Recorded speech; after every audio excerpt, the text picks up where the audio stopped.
Interestingly poised at the halfway mark. A bit of rain around, 26-minute delay, but things are back on track. No overs lost. And at the halfway point, India have got to 75 for 2, just losing a wicket in the final over before the half-time break. And Sodhi actually picking up a wicket off the first ball of each of his overs. The first one was overturned by DRS. The second one was a cut that went to backward point, and that saw the end of Ishan Kishan, who was showing some intent early on. 36 of 31. Suryakumar Yadav has been joined by Shreyas Iyer. I'm joined by Dinesh Karthik on Cricbuzz Comm box. Just your initial assessment of 75 for 2 at the 10-over mark. It's a steady score. I think there was a little bit in it for the fast bowlers. You could see that's why we couldn't, even though we had good intent, we couldn't get those big boundaries. But I'm enjoying watching Suryakumar bat and do his thing. I think we have all come to know how good he can be in these overs. So, you know, he's playing those innocuous shots which are hard to stop at times. And the intent that Shreyas Iyer has shown from ball one is going to augur well for India. Yeah, I think I was going to come to you about that. It's not, you can't judge an entire innings by one stroke.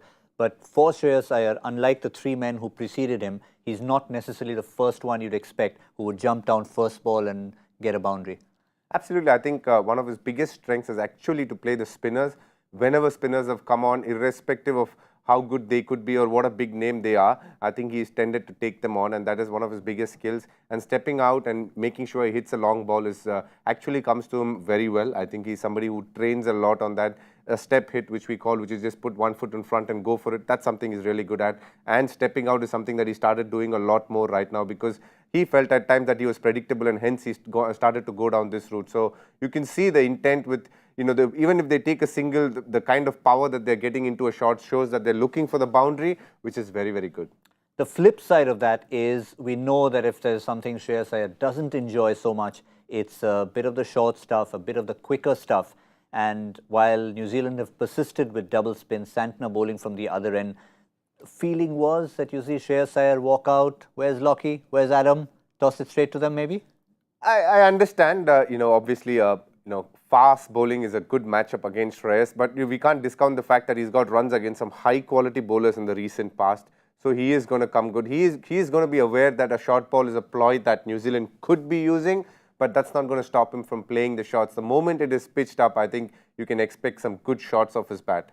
Now, the history of this ground has shown that no team has successfully chased in the 7 matches played here so far. A lot of the scores have been around 180, 190, even in excess of 200. In India 1, they scored 163. From this stage, maybe conditions a little bit more different than in the past on a sunny day at the Bay Oval. How much do you think India would be looking at to keep that record going of defending scores? I would stick to the score that I said to you before. I think 173 to 175 is very possible on this wicket, which means going at 10 runs and over from here on, which is something that the Indian team is very capable of doing. And as you can see, there's a lot more in it for the fast bowlers because it does a bit, whereas for the spinners, there's not much turn on offer. It's just pretty much coming ramrod straight. So you can see when the fast bowlers come on that it might be tough, but with the ball getting old, and what happens when you play on a wet outfield is the seam gets slightly moist and it doesn't have the same effect. So the ball will probably come onto the bat a lot more. So the score of 190, which you had predicted, could very well be close as well. But at this point of time, I think India will press, you know, put their foot on the accelerator and look to start scoring some boundaries. And when the fast bowlers come, take them on as well. Yeah, Huda Hardik Pandya still to come. Let's have a look at the bowling from New Zealand in terms of what they've done so far. Saudi opened up. He's the only one who's gone at around 6s. 10 runs of Santner's over. He's bowled a second over after that. Successful bowlers, Lockie Ferguson, Sodhi. Now is when Williamson will have to decide how he goes in the back 9. Absolutely. I think the 6 overs of the fast bowlers are going to be inevitable. It's going to come. So you have 3 overs of spin or probably an over of Jimmy Neesham being thrown in.